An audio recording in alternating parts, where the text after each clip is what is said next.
L'IAJP Chant d'Oiseau, structure de la Conférence épiscopale du Bénin, depuis plus de 27 années d'exercice, convie les acteurs politiques de tous les bords et les membres de la société civile à des temps d'échange entre citoyens autour d'une conférence ou d'un débat ou des cercles de réflexion sous le prisme de la doctrine sociale de l'Église. L'Église catholique est l'institution bimillénaire capable de réunir toutes les tendances sociopolitiques en constituant avec elle une agora citoyenne, intellectuelle et méthodiquement réflexive. L'expérience humaine et politique bimillénaire de l'Église est tangible à travers l'engagement pastoral et social de tous les diocèses du monde entier, résolument au service de plus d'1,4 milliard de catholiques, sans oublier toutes les personnes des autres religions impactées.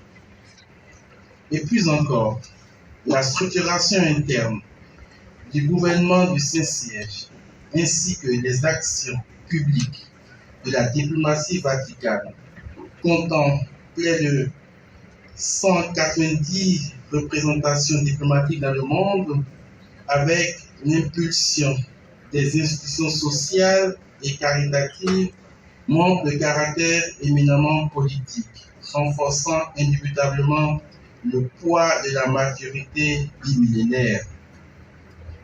Cette maturité bimillénaire de l'Église est aussi forgée dans la volonté du Seigneur d'attirer à lui toutes les femmes et tous les hommes de bonne volonté, malgré les cassures et les fractures du péché. C'est pourquoi le Seigneur Jésus, appelant ses disciples à être des pêcheurs d'hommes et donnant l'exemple irréversible en pêchant lui-même Zachée le riche, Matthieu le collecteur d'impôts et Paul de Tarse, le citoyen romain et juif érudit, nous montre ainsi indubitablement et admirablement le visage miséricordieux du Père éternel, dont la justice se justifie et se sanctuarise dans le salus annumarum, c'est-à-dire le salut des âmes. Notre Seigneur et Maître Jésus-Christ espère la conversion de l'homme et de la femme jusqu'au bout du bout. In finem dilexit, nous dit Saint Jean. Il les aima jusqu'au bout. Avant la fête de la Pâque, sachant que l'heure était venue pour lui de passer de ce monde à son Père, Jésus, ayant aimé les siens qui étaient dans le monde, les aima jusqu'au bout. Jean 13, verset 1. Au sujet de la miséricorde, le pape François nous enseigne que la Bible est le grand récit qui raconte les merveilles de la miséricorde de Dieu.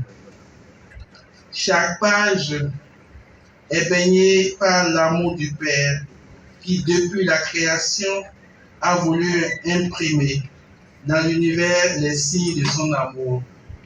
L'Esprit Saint, à travers les paroles des prophètes et les écrits sapientiaux, a modélé l'histoire d'Israël pour y reconnaître la tendresse et la proximité de Dieu, malgré l'infidélité du peuple.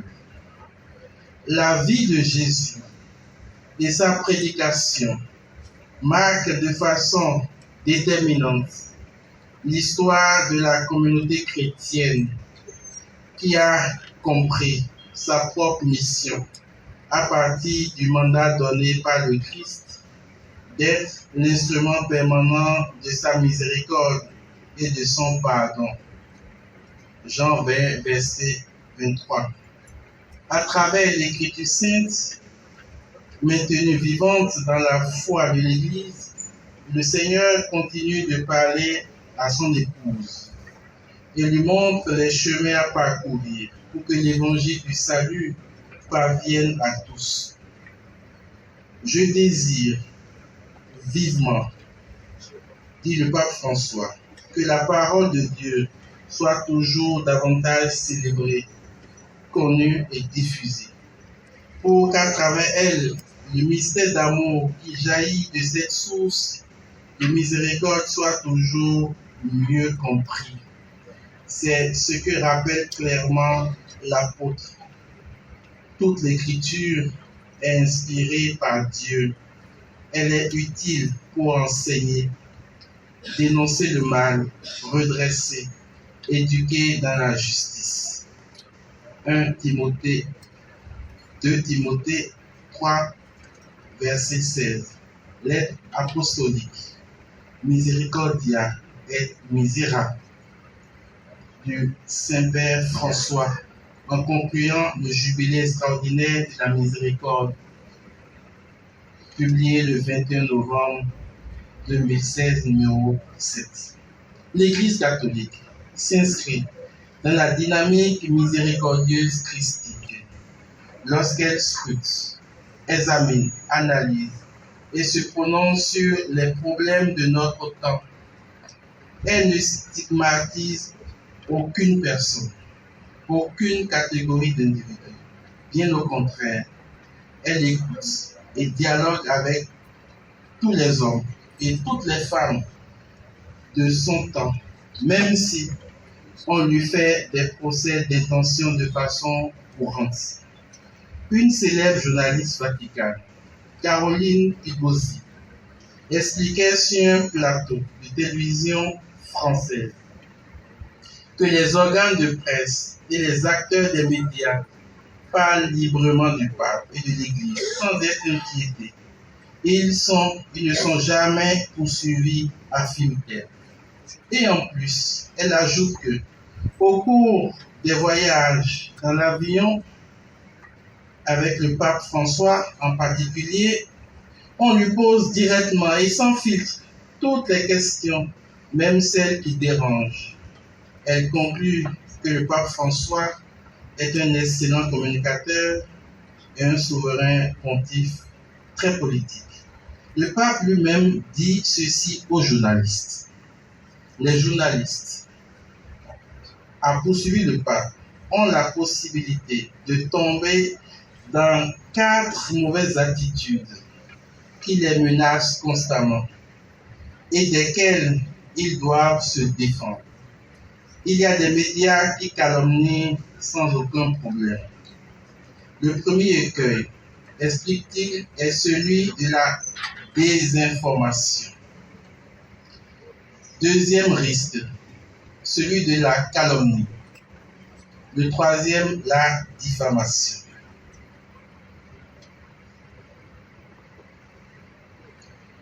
Le pape François a ainsi donné le ton, de la tonalité, des différentes interprétations journalistiques, et nous en sommes bien habitués ici à l'IAJP Champ d'Oiseaux. L'invitation du professeur et président Joseph Diogbenou a suscité beaucoup d'intérêt et de passion, ce qui est tout à fait légitime dans un contexte béninois de recherche de la vérité, de sécurité électorale et de grand désir de justice impartiale. Cher professeur, votre réponse spontanée à notre invitation témoigne en votre faveur, vous qui êtes un grand frère, un enseignant, un chercheur, un militant, un homme d'État cordialement fidèle aux liens amicaux et fraternels. À cette tribune, vous êtes attendu certainement par beaucoup de citoyens sur divers points. Malheureusement, Tout ne pourra pas être dit ici ce soir. Toutes les questions ne pourront pas être abordées. Cette conférence se situe dans le cadre de notre programme d'année, articulé autour d'une thématique annuelle, la bonne gouvernance comme fertilisant de souveraineté, de justice et de paix, et de 3 thèmes trimestriels. Celui du deuxième trimestre est intitulé comme suit: l'impératif de la bonne gouvernance pour relever les défis actuels liés à la précarité exponentielle. En tant que conférencier vespéral de l'IAJP Champ d'Oiseaux, c'est-à-dire notre invité d'honneur, le professeur Joël Djobenou, dans le but de mieux s'approprier cette thématique, l'a laissé se déployer dans un cadre général, l'impératif de la bonne gouvernance pour relever les défis actuels. Il donne ainsi les couleurs jaune et blanc qui constitueront la forme de son exposé, nous laissant le soin de découvrir tout à l'heure le fond. Grâce à la tradition systématisée par le père Raymond Bernard Goudjo, l'IAJP Champ d'Oiseaux accueille tous les courants politiques, toutes les sensibilités d'opinion et toutes les personnalités politico-administratives qui aiment participer au débat citoyen comme discussion intellectuelle, surpassant tout intérêt partisan en mettant l'homme au centre du développement. C'est le lieu de remercier tous les acteurs et ceux de la société civile qui contribuent mensuellement à l'IAJP à la consolidation de la paix et à la recherche du consensus dans le dialogue mutuel. Nous espérons démontrer ce soir, une fois de plus, notre aptitude à échanger avec rigueur, respect et tolérance. Sans être exhaustif, je voudrais nommer et remercier les personnalités suivantes, à savoir Marie Zaranzo-Guélé, Odile Atanasso, Célestine Zanou, Nourenou Achadé, Dani Aïda, Victor Topano, Eric Ndete, Jean-Claude Apiti, Noureddin Sakassari, Gustave Sono, Lazare Seputo, Nassirou Arifari Bako, Philippe Ndéroumé, Jean-Marie Ouzou, Bogatien Biao, Johnny Gay et Zachary Bababodi, qui ont enrichi nos réflexions depuis janvier 2023 jusqu'à aujourd'hui, en apportant leur dévouement à la nouvelle dynamique de nos activités mensuelles et trimestrielles. Le président Joseph Djobenou, ici présent, avec cette salle pleine, est un signe d'espérance. Somme toute, votre enthousiasme à venir, cher professeur, nous entretenir ce soir, fait aussi notre joie. L'IAJP Champ d'Oiseaux est honoré de vous recevoir ici, chez vous, et vous félicite d'avoir accepté de rompre le silence et de porter avec courage la parole de toute la majorité présidentielle en ce qui concerne l'impératif de la bonne gouvernance dans le contexte actuel. Faut-il encore le rappeler? L'Église catholique, quant à elle, nous enseigne plutôt le bien gouverner, charnière éthiquement nécessaire dans la gestion du bien commun et la construction d'un corps social solide, tendu vers la suppression et la réduction progressive du fossé entre riches et pauvres au cœur de toute société humaine. À ce sujet, le pape François nous exhorte, encore une fois, une réforme financière qui n'ignore pas l'éthique demanderait un changement vigoureux d'attention de la part des dirigeants politiques que j'exhorte à affronter ce défi avec détermination, avec clairvoyance, sans ignorer naturellement la spécificité de chaque contexte. L'argent doit servir et non pas gouverner, nous dit le pape. Le pape aime tout le monde, riche et pauvre, mais il a le devoir, au nom de Christ, de rappeler que les riches doivent aider les pauvres, les respecter et les promouvoir. Je vous exhorte à la solidarité désintéressée, à un retour de l'économie et de la finance à une éthique en faveur de l'être humain. Je vous remercie.